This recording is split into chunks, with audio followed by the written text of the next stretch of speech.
Good to be here. And like I said, this will probably be about a 45-minute or so presentation. We'll try to have some time for questions. So with that, we'll get rolling here.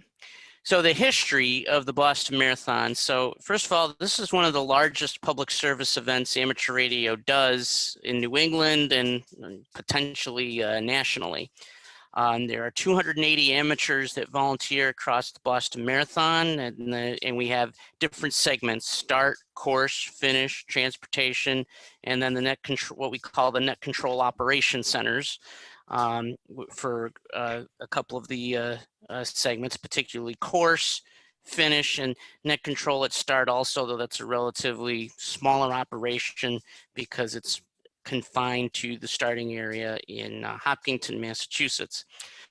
We also have amateur radio volunteers, and it's where I have been now for the last 9 or so years, except for 2013. I was at the state EOC in Framingham at the Massachusetts Emergency Management Agency state EOC. We'll talk a little bit more about the setup there as we go through the presentation. We've also have had amateur radio volunteers co-located at our National Weather Service Forecast Office in Norton, which in the last 2 marathons before COVID hit, we did have impending weather that we were dealing with on Marathon Monday, and it was good to have amateur radio operators there to liaison into the marathon operation, but also to manage and monitor ongoing weather outside of the marathon area, but within the weather service coverage area. Since I would normally be at the weather office pre-COVID, we had other operators in our team there to actually operate and kind of do a dual function there. So that's another part of the operation. A typical Boston Marathon has roughly 30 to 35,000 runners. Some years it is larger, upwards of around 38 to 40,000 plus. On some of the special years, like the 100th running, they had a bigger field the year after the bombings in 2014. For this year, the pandemic has capped the runners at approximately 20,000 or so. The Boston Marathon is held on a Massachusetts state holiday called Patriots Day. Hence, for those that saw the movie about the marathon bombings, that's why it was called Patriots Day. That's on the 3rd Monday in April. For this year, because of COVID, the marathon is being held on Columbus Day, October 11th, because of the pandemic. Last year, the race was virtual. The last time the race had any sort of disruption in its history was in 1918. The marathon was limited to small numbers of the military due to World War I. I actually thought that was because of the pandemic, but when I checked on the history, it was actually because of World War I. So just some history around the Boston Marathon and what we do, kind of both from a public service event perspective and then just from the actual event itself. So the marathon provides its own set of unique challenges, and the map illustrates it, I think, the best. Many marathons go from point A to point B, and a lot of times they are the same point or near each other, and it's kind of in a circular pattern of some sort or a square pattern or whatnot. It's usually contained within a community or two. That's not the Boston Marathon. The Boston Marathon is a 26.2 mile straight line, essentially, or line, encompassing 8 different communities. So Hopkinton, Ashland, Framingham, Natick, Wellesley, Newton, Brookline, and Boston. And there are 26, you see these 26 points here on the line. Those are the medical stations that are along the course. In between those medical stations are all the hydration stations. And then there are a couple of these medical tents, or a few of these medical tents that are what we call enhanced medical tents that have some expanded capabilities along the course. And then, of course, there's the start line and finish line, which has their own operations. And then we have the kind of component of transportation, which is basically medical buses that pick up runners that just can't continue or may have a minor issue, don't necessarily need to go to the hospital, that can be taken and transported to the finish to be reunited with their families and so forth.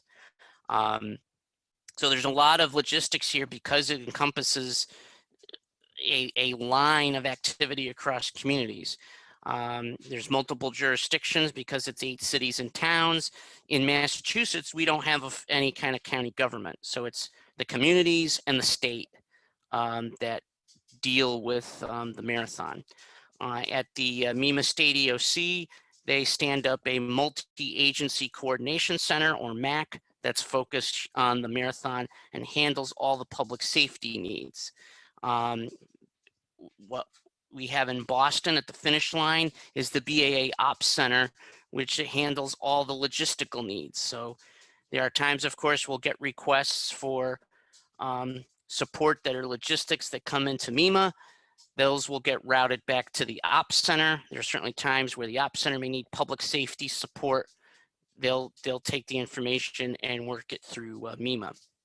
And there's communications all along the route and multi-layer communication. So you have public safety, you have commercial radios that are used, and you have amateur radio. So multiple components of communications, a multi-layer approach, which is very important. You know, there isn't one that is better than the other or whatnot. You just need all of them, and it provides good redundancy and multiple ways to do communications if there's any type of course disruption, or just also for handling the normal course of the events. And amateur radio in its role is really helping with a lot of the logistics and kind of the situational awareness aspects. Public safety is handling the public safety side of things that's required. The commercial radios are kind of another layer to help some of the coordinators. Some of those commercial radios are actually in the hands of amateur radio operators as well, in addition to their own gear. It just depends on the role or position. There's a lot of the scope of amateur radio, obviously, is communications, but there's certainly the other duties as assigned aspect that comes up. I mean, if the medical tent coordinator or the coordinator that you may be following as what we call a communications assistant now. It used to be called many times it's called a shadow, but we kind of changed that language a little bit. And this was just from interacting with the BAA and understanding a little bit more. You know, our lingo to them was a little foreign to them. So explaining a little bit about our lingo and then changing it to be a little bit more understandable to some of the folks that, quite frankly, aren't necessarily super into communications or technical capabilities. Many of the communication duties we have, certainly medical and logistical resupply of materials, communication support for walker teams that go to downed runners, medical statistics. That's a big one, and I can tell you that there's been a number of ways I've been trying to crack getting a reasonable idea of medical statistics, meaning people that just come into the tent, get treated, and go back out on the course.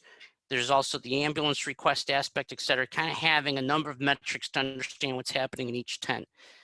They try to track this multiple different ways, and I can tell you that the amateur radio reporting is generally used the most, and it's the most accurate.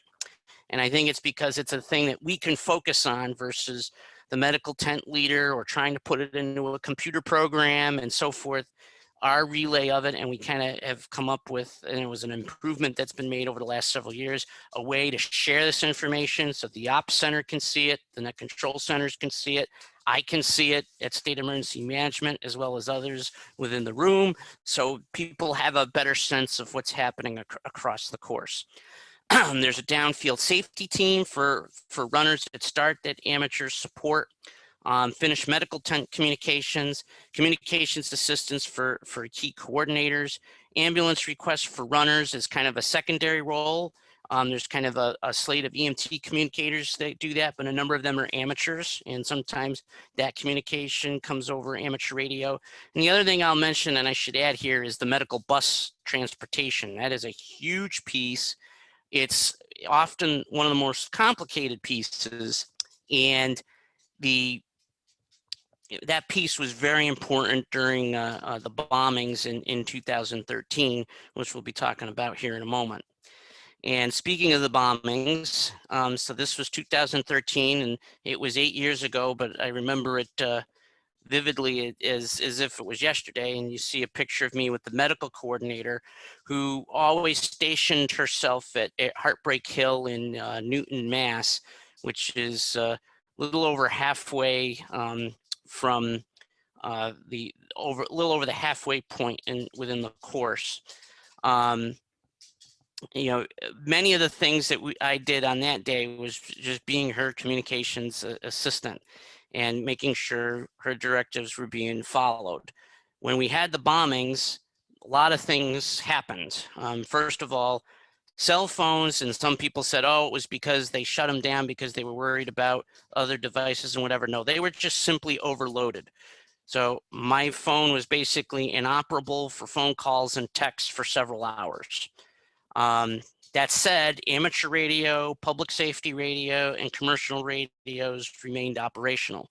Cell phone data, so if I wanted to go on to the web, if I wanted to load the Facebook app, if I wanted to use messaging apps such as WhatsApp and Telegram, those all functioned.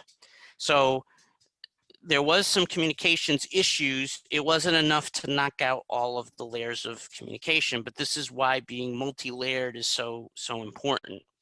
You know, the pre-positioning of amateur radio operators across the course and across start, finish, et cetera. And I think key here was course, transportation, and finish was huge, because I think it took a lot of pressure off of public safety so that they could focus on safety of life and property, treating the wounded at the bombings, treating any other runners that suffered issues because of the sudden halt to the race, because the race was halted and suspended within about 10 to 15 minutes of the bombing occurring.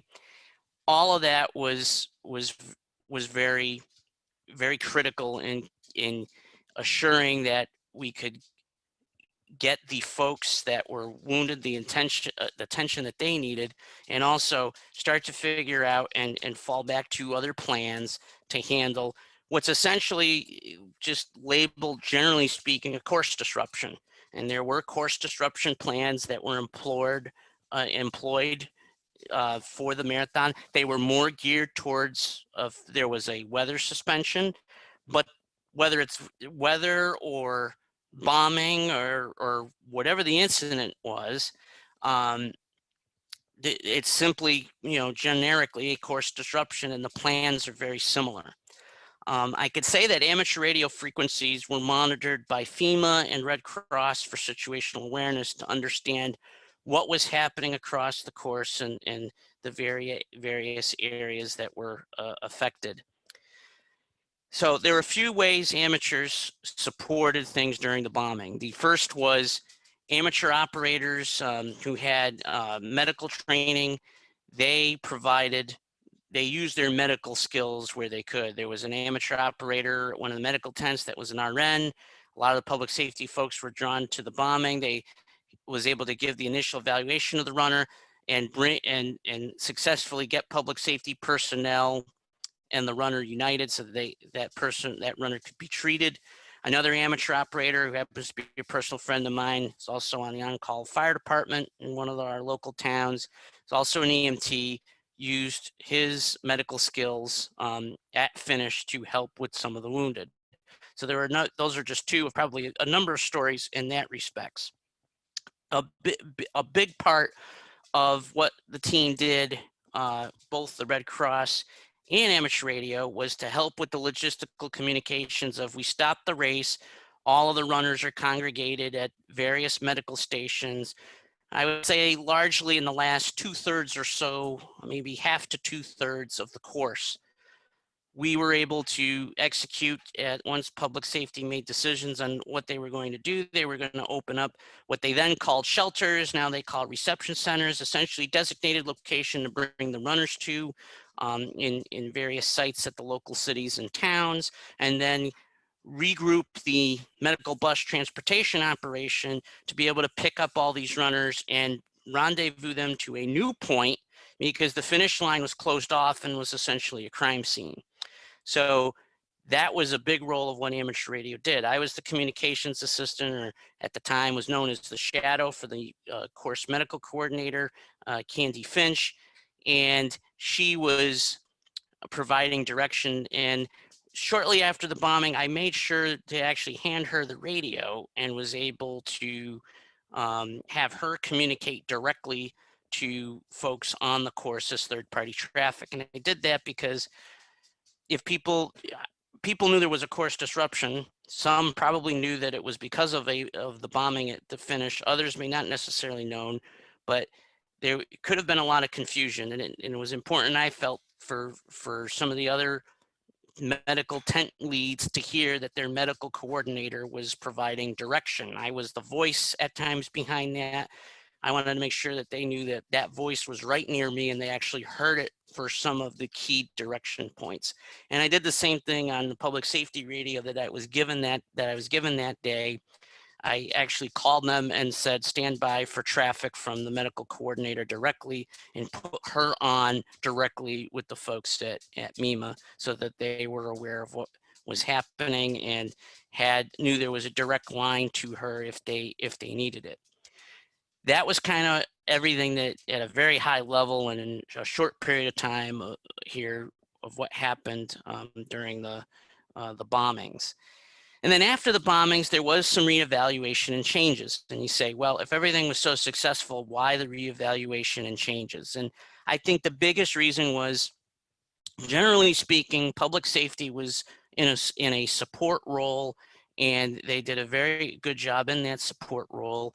But once this type of attack happens and such, public safety becomes an even more paramount concern. And so there was a lot of work to work with the BAA to get them more engaged, and this was across the board, and it affected amateur radio to a degree, just around getting into a mode of following incident command more completely. Obviously, public safety was doing that even in 2013, but getting that embraced across the various disciplines that much more. So one of the, a number of things happened. Medical dispatching, which was largely done and kind of made awareness was given to the state EOC. That was consolidated more at the state EOC because it was a public safety type of function.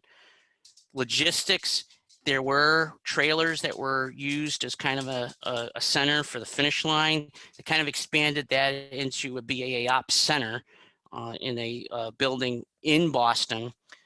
Versus the trailers that were used in the past, and kind of given a more broader role, not just to focus on finish, but to focus on logistics across all of the event. And then we kind of more formalized. There had always been a concept of segment coordination with various folks, but now it was time to kind of formalize that more into a communications into a larger BAA communications committee and a specific subcommittee for amateur radio. And there were refinements in the committees from 2014 to the present. There were some level of mission adjustments based on partner agency needs. I mentioned medical statistics. That really became a bigger deal the last few years, and also viewed that amateur radio was the kind of a best-in-class way to handle it, because just going to the medical leads and trying to get it from them when they're trying to run a medical tent, they got runners coming in and out, getting minor treatment, some that may need more intensive medical treatment, or a medical bus to get back to finish, or ambulance requests, whatever. They had a lot on their plate, and these numbers just didn't rank in that importance to the leaders in the field, but were very important to MEMA and Mass Department of Public Health. And so amateur radio, taking that role in providing good information, kind of offloaded some of that burden off of the medical tent leads, and allowed us a role of providing a level of situational awareness. And then we've kind of formalized quite a bit of documentation and training, and kind of a formation of a technical committee across the amateur radio discipline to kind of help with assuring proper repeater coverages, proper equipment for the net control setups and so forth. Also, we use some technology, like for example, at the State EOC, we do have an amateur radio setup at the State EOC, but that's kind of relied on as a backup. We utilize some software capabilities and such, working with MEMA and the Mass State Police, so that we're able to monitor any of the amateur radio bands via software, via computer, and can move around the different frequencies as we see fit. So today is kind of the current marathon structure. And there's a couple of key points that I'll bring up here. So first of all, our medical committee chair, Chris Troyanis, at one time was both medical committee chair and communications chair. And that was pretty daunting because it was two distinct functions. Chris did a terrific job, and Chris relied on a lot of us to help with communications because he wasn't into communications. He was more on the medical side. But communications were very important for the medical functions, both for ambulance requests, for medical logistics and so forth, the med statistics that I have harped on here a couple of times. All those things are, Chris is kind of, and his group on the medical side are kind of the consumers of that information and need the communications to support that work. Blair Sutherland actually came from public safety. He was the telecommunications director of the Mass State Police. He retired and joined the BAA to support marathon communications and took over as the chair of the communications committee. That's worked out extremely well because everybody in the BAA was familiar with Blair. We were familiar with Blair, so very seamless. And I kind of list them both here because they're peers, and oftentimes, and as we get closer to October race day, we'll be probably hearing and seeing more from Chris. He'll join the first portion of our conference calls, see if there's any needs, advise us of any critical changes across medical, transportation, etc., and work with our team in that capacity, and advise Blair of things as well. Blair focuses on all of communications. You'll see in the aqua blue block here is the amateur radio portion of this committee. There are actually two reps to the BAA organizing committee. It's myself and Tom Collins, or he's known as TC. And TC is a relatively new ad. He was helping Matt Brennan and finish, and he still does. But we had another person in that role, Brett Smith, AB1RL, who was very good, decided to take a bit of a back seat in 2018 into 19. And it was decided that we would just have one rep on the organizing committee from amateur radio, which was going to be myself. And honestly, it was very difficult, not to mention other roles that you've heard me on here for, and Skywarn and Aries, etc. It was a lot of stuff all at once. And I really think the role, regardless of who in it, we really should have two reps and kind of a primary alternate type of scenario, so we can kind of share the load of all the different things, because the OC reps, we generally are the ones that are also kind of putting together the comms committee meetings on the amateur radio side. We're putting together the dial-ins, etc. So it made a lot of sense to keep this as two people after trying it for a couple of years with just one person. And so one of the things we'll talk about here in the future is trying to explain to the BAA what's the right structure of this committee going forward. I won't be in this committee forever. Some of these folks will be here a while longer. Some may rotate out at times. What's the right way to organize this? And I think we've got a pretty good handle of how this is organized now. We have a couple of the organizing committee reps. I'm also the public safety liaison, and I'm one of the more familiar figures with our emergency management agency.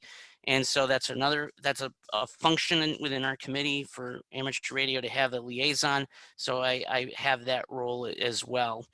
And that's basically just a fancy term for attending the key MEMA meetings, which are for communications and for EMS and / MCI, mass casualty incidents. So we have those understandings of public safety expectations and what they will be doing. Then it's the start, course, transportation, and finish segments.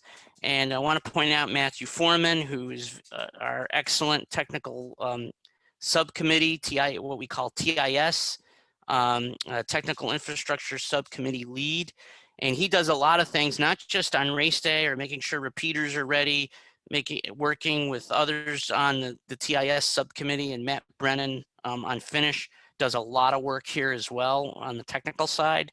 But it's also things around taking the data on the volunteers and putting them into formats that makes it easily queryable, and knowing how many people we have in total, how we can assign them in an efficient way so we don't double assign people, all of those sorts of things that are kind of technical.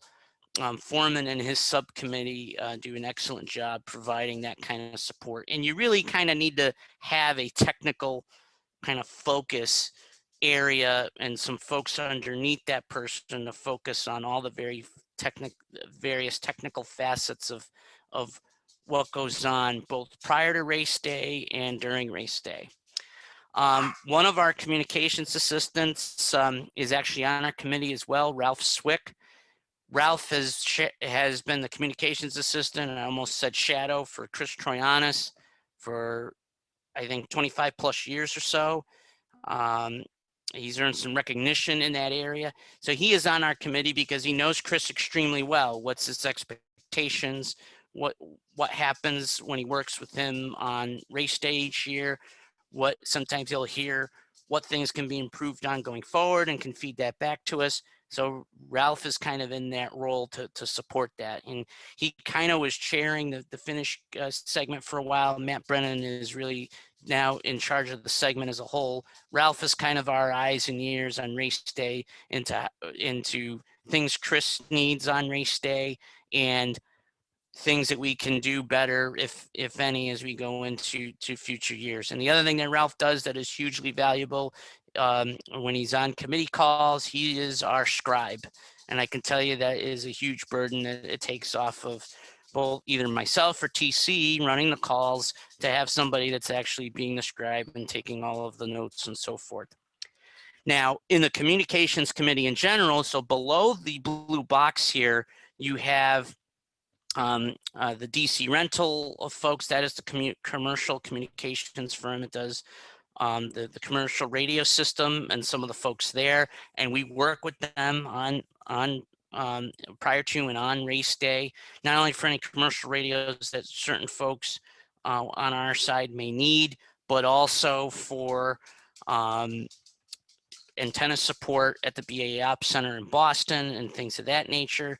And then MEMA Communications, the lead there is Andy Bagadonis, and there's also Matt Barstow from Mass State Police. Those are kind of the key folks that on the public safety side provide communications from that perspective.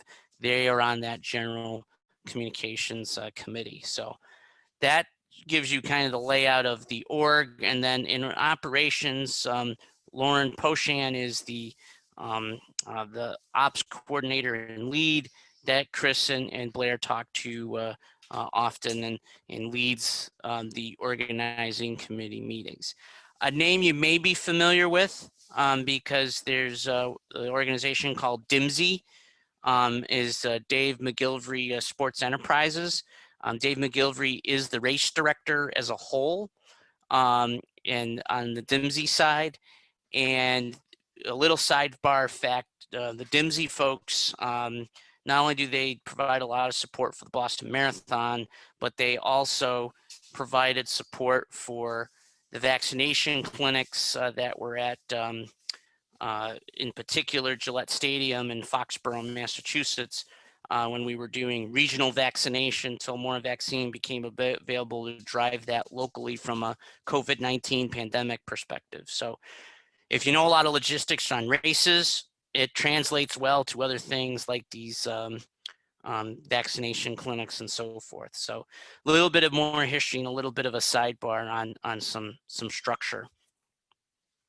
So implementation, as I mentioned, some of the improvements, since 2014, I mentioned documentation by segment. We also documented some general public service communication standards, communications flows into the BAA Ops Center was also finalized and reviewed. This whole notion of a technical committee for race day communications, volunteer tracking and reporting, and so forth. One of the things we even talked about just in a recent call is tracking volunteer and return rates from prior years, and are they coming back for the current year. And we do also post-race surveys to amateur radio volunteers and after action review and reporting post-race, so we can learn what can we do better, what can we do to make the experience for the volunteer meaningful, so that they will come back again in the future. I mentioned software improvements, medical treatment statistics at given the needed location, specifically course. As I said, that gets shared across the different areas, so that flow of information, everybody can have kind of the same operating picture in terms of how busy the medical tents are and what kind of supplies and such they are trying to use. Improvements to the flow of information between nets and the different net controls of the nets and the segment leadership. We came up with a concept of some controllers that help to run information back and forth between the different nets. If you see in this picture here, this is one of our net control centers for the course, which is the most complicated and most and the most frequencies that are used.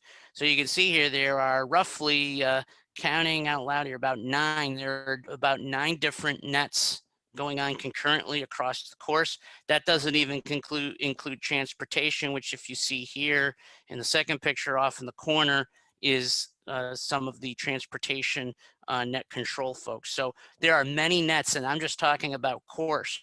There are other nets at finish. There are other nets at start. The transportation segment is, at least since 2019, are all in this one area here. The other thing that we did, and we were getting into those discussions, but it was kind of formalized that we would be in these discussions, is around the not only both the BAA medical and communication and organizing committee meetings, but also the emergency management EMS and communications meetings. It was formalized that were represented there. We have done communication symposiums and trainings, not every year, but I would say every other year, every couple of years we would do one. We actually did one in 2020 for the race that was canceled. It went very well. It was unfortunate that the marathon was canceled due to the pandemic. We do a number of the segments will do conference calls or Zoom calls with their people. Our amateur radio committee, we had actually, since the beginning of the year, we were doing monthly calls. We upped them to every other week starting last month, and soon we'll be going to weekly with our calls, with a couple of exceptions because of the different timing this year and where some holidays and certain events fall. We've increased the visibility in our communication support role to BAA operations with support from both the medical and communication committee chairs. And I think one of the things that a lot of these implementations that we did and changes have done is it's created better visibility into our role and having that layer of communications. What it means, I think it's much better understood by agencies of what we can provide. So the future, I'll tell you, from a tactical perspective, looking at this year and next year, one of the biggest things is how does COVID-19 and the COVID-19 protocols impact things? Right, we're a microcosm or a piece of the society flow here. how does the protocols, which are still in flux on what's going to happen on race day, because COVID-19 is in flux. We were in really good shape about a month ago, and we were thinking maybe we'll be pretty much normal. Well, now the numbers are not trending in the right direction. They're not nearly as bad here in Massachusetts as they are in other parts of the country or the world, but they are even increasing here. So, you know, what kind of impacts do that bring, and how does that affect what we ultimately end up with volunteers? That's the biggest level of kind of what I'll call tactical uncertainty here, particularly for this year, but could spill over into next year depending on what happens with the virus.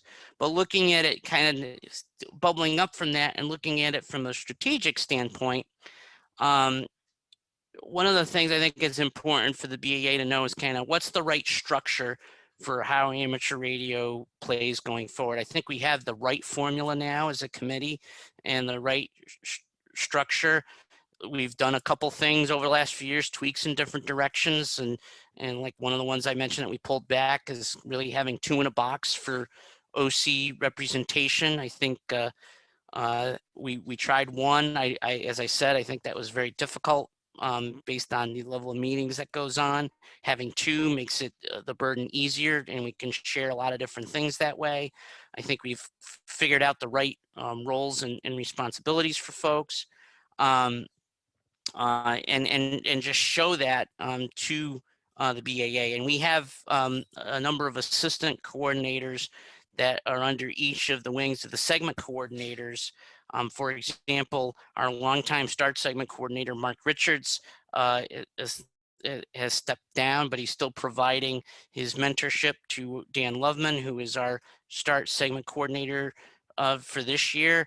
And Mark kind of brought him up through the ranks. So there's kind of that level of assistance and layers to bring up leaders into the roles when folks step down, and showing that progression to folks in the BAA.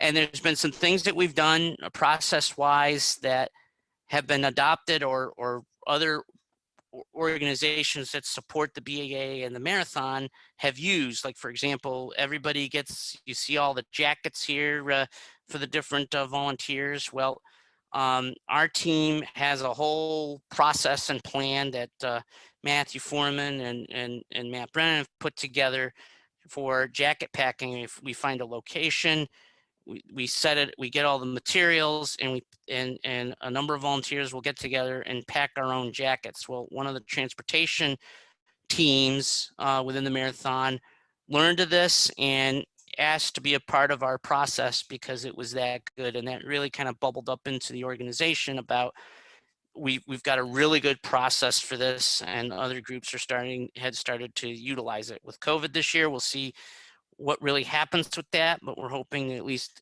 that we'll be able to do, you know, some of our processes that we've done in other areas similar to past years. And we want to continue to drive improvements into the race comms, and that includes amateur radio, but it can also include just any of the other communication tools that we're familiar with as amateurs, both inside amateur radio and outside of it. And being part of a general communications committee, as our subcommittee is, affords us the opportunity to see what other communications are being used, what we have also used, both inside and outside of amateur radio, and offer what works best. So that brings us to questions. As I said, I wanted to go about 40 or 45 minutes and allow plenty of time for questions here, and hope this was kind of a good overview of the organization, overview of some history. Hard to believe the bombings happened about 8 years ago, but that's usually a typical thing people like to hear about, and kind of what happened after that. So hopefully we kind of covered that in that light, and I'll offer it up to folks for questions. Okay, if you want to down your desktop there. I can stop sharing here. Okay, that will allow people to, okay, or anything? I don't see anything in chat. I don't see any hands up. So folks, let's get the, oh, wait a minute. Leave it to Oscar. Oscar, take it away. Bob, marvelous presentation. Really enjoy it. I do have a question. Having these centers of communications, and you're probably using multi-frequencies on that single room. How do you manage to have multiple path and multiple frequencies radios? I mean, it's the set of antennas and how you separate them from by band or so. Can you talk about it? Yeah, I mean, I can't get into the nitty-gritty details, but I can tell you the location of our CourseNet controller, there's a few great advantages of it. One is that it's not anywhere near the course. That was huge in 2013, by the way, because with the finish line operations were completely disrupted by the bombing. Those folks fell back to our other net control for course, which was, so we had some fallback in our operation kind of already built in. So that was one thing. In terms of your question, so the way the facility is set up and the way the room is, it's on the 5th floor of a building, and we were able to put antennas at different parts of the area on the 5th floor, and the roof access is, it's literally, you can open up a regular door and go out to the roof outside, and you're able to space them out across the roof, so that helps a bit. There is also some isolation technology that some amateurs have built up that we leverage to help. It doesn't reduce it to 0, but it reduces the interference to make it very, very useful, even though you're using frequencies that are close to each other. There's also, with the linked repeater system that's provided by the Minuteman Repeater Association, there are things there where we can do some linking on UHF to get to the VHF side and vice versa, along with the isolation, so that we can have that many frequencies and radios next to each other in a course setup. And at finish, while there is some light repeater activity, a lot of the work there is done on simplex because it's relatively close to each other. Same thing with start, though there are repeater outlays to get out to different areas. And then all of the course segment coordinators and myself at Mass Emergency Management, and when we have folks at our local weather service office, there's the kind of a command net frequency that we use to have that kind of chatter. And we actually have one that's mostly for like the race committee that is closed off to us for both regular and informal communications. So there's a lot of frequencies that get used on race day to support the whole operation. One more question. Most of your communications are voice. That's what I'm figuring out. I mean, yes, it is mostly voice. And you know what's interesting, and I haven't read the article yet, but I know it exists. One of the other larger marathons that's supported by amateur radio is I believe it's the Marine Corps Marathon, and I believe it's in Minnesota. Hopefully I have that right. And I know they use a lot of digital communications for that. And there, you could argue that there could be some use for that, especially when it comes to the transportation aspect. But it's having that technology in place, getting those amateurs familiar with it and so forth. And it takes, you know, and it's going to, in the next 2 years here, it's going to be tough for us. So we're basically going to be doing 2 Boston marathons in a 6-month period. One Boston marathon a year is quite the undertaking. We're going to be doing 2 in 6 months. In one sense, it might be easier because once you get people to the first one, you might have them kind of already juiced up and geared up for the second one. But it's going to be a lot of work kind of in the short term to deal with the 2 marathons. So I think it's kind of going to be status quo going into this and going into next year. And then we have all the complications of what COVID brings to the race and in terms of changes, which, like I said, initially I was thinking, you know what, maybe it's going to be fairly normal. Now, I don't know.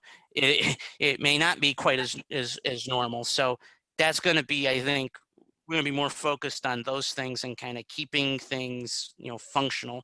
And also, we missed a year of marathon communications. So there may be a little bit of rust on folks on communications for this type of event. There, we are now having a lot of our local public service events again. So that should hopefully help us, but still, I think we're gonna have our hands full just pulling it off by the normal paths and also making sure we have the right number of volunteers to support the event.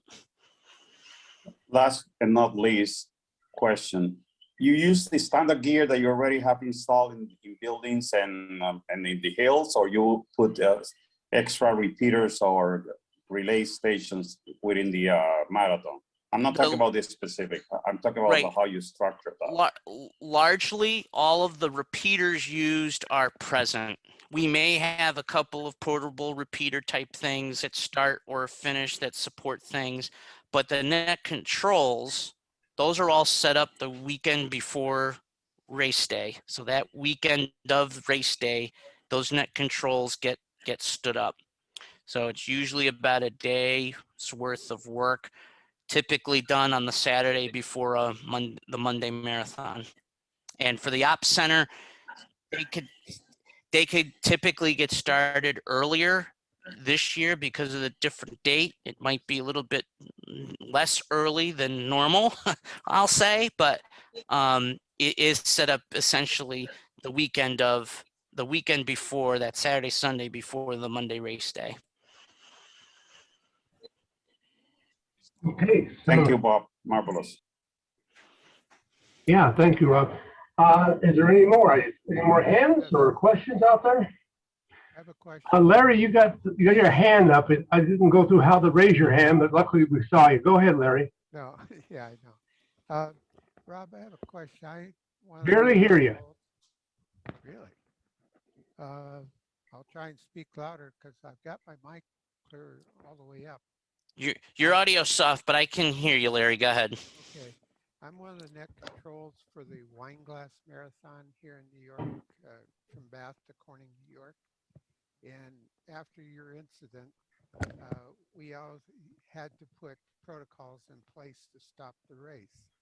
Do you use a code word or something so that some random individual couldn't get on and attempt to send a message to stop the race? Yeah, so basically for what we would just call a course disruption, if that call would come from, we kind of built in the training of folks that call is going to come from the net control operator or the segment coordinator, directly on a net frequency, or from the net control. It's being directed by the segment coordinator. So if some random person gets on and says they're going to stop or whatever, they would ask net control if that was really the order that was being given or whatever. For an example, in our case in 2013, when we did the course disruption, I was with Candy Finch. That word went out on the net that I was monitoring. That word I made sure got to the course net control so that they could tell the other nets what was happening, and the communication all funneled that way. So we don't necessarily put in, other than, if that protocol of course disruption, if somebody is saying it that's not net control or not from one of the segment coordinators or a race official, a communications assistant from a race official, they're not to really follow any of the directive. And the good thing during the bombings was we didn't have any communications issues with any kind of interference or jamming or anything like that. In fact, the nets, in some cases, other than the pertinent information that was going on, the nets went, quite quiet for a while.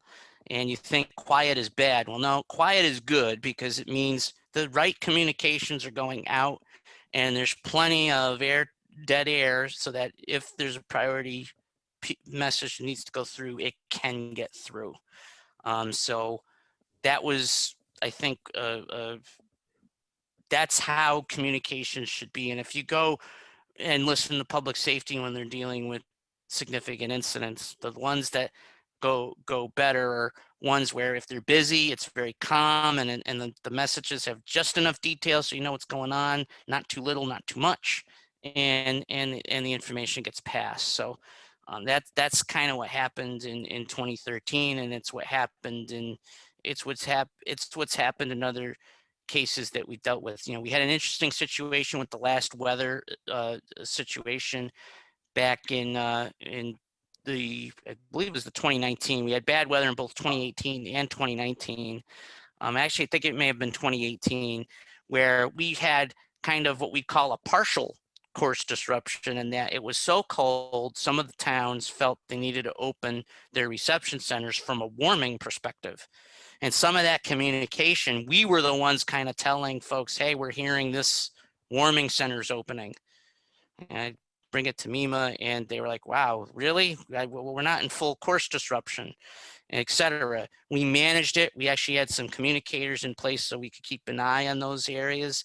And then that facilitated some improvements on what's a partial course disruption and how do we deal with that, where maybe the course is still running and things are still going on, but hey, an additional resource is being brought out because, you know, we're seeing an inordinate number of runners that need to get warm and need to be brought somewhere. So, you know, this is an example of some things that have occurred and fairly recently that we've dealt with. And some of our support in knowing what was happening and providing that into the public safety, et cetera, was then actioned on as how do we make this better in future races. Thank you. Okay, yeah, Larry, afterwards, you might want to check your audio. It is really low. Okay, are there any more questions out there? Any more hands up? I'm going to ask a question. I Oh, mean, no. you basically touched on it, Rob. Do you modify your plans based on the weather? One year I was working Heartbreak Hill. It was an 80-degree day, and we had runners dropping like flies, and we were running out of space blankets. So would you be adjusting any of your modern day communications based on the weather?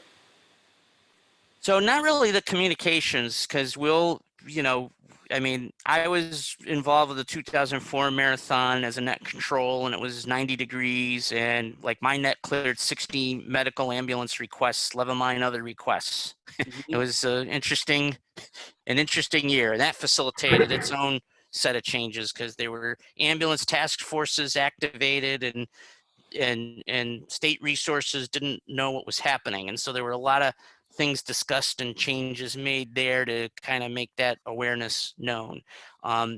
In 2012, which was the last real significant high heat day, again, when I say high heat, like 80 to 90 degrees, what they did was not so much scale up, but they as it became evident it was going to be a real high heat day, the BAA instituted, well, if you're not, you know, a professional runner and you have certain issues, hey, how do we, don't skip the race this year, race next year, and try to get some of the runners to not run so that those that could or still did anyways could be supported, and those runners still could run for the next year.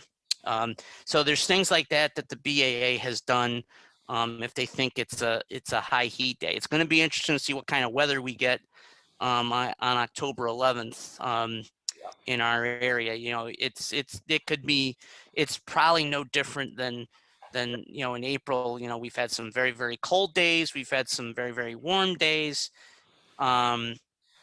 We'll see what Columbus Day brings and what kind of pattern we're in at that point. I could tell you for the last month here in July, it seems like it hasn't stopped raining. So whether it's thunderstorms or just soaking rains, or even a tropical storm making an appearance here in New England, we've had more water than we can handle in a lot of places after some questions about whether we were entering drought. So I don't know what October will bring, but it'll be interesting. So yeah, a lot of it is just around reducing the runner pool and and that aspect. And then they'll also beef up medical supplies, water, ice, etc. They'll beef up those supplies.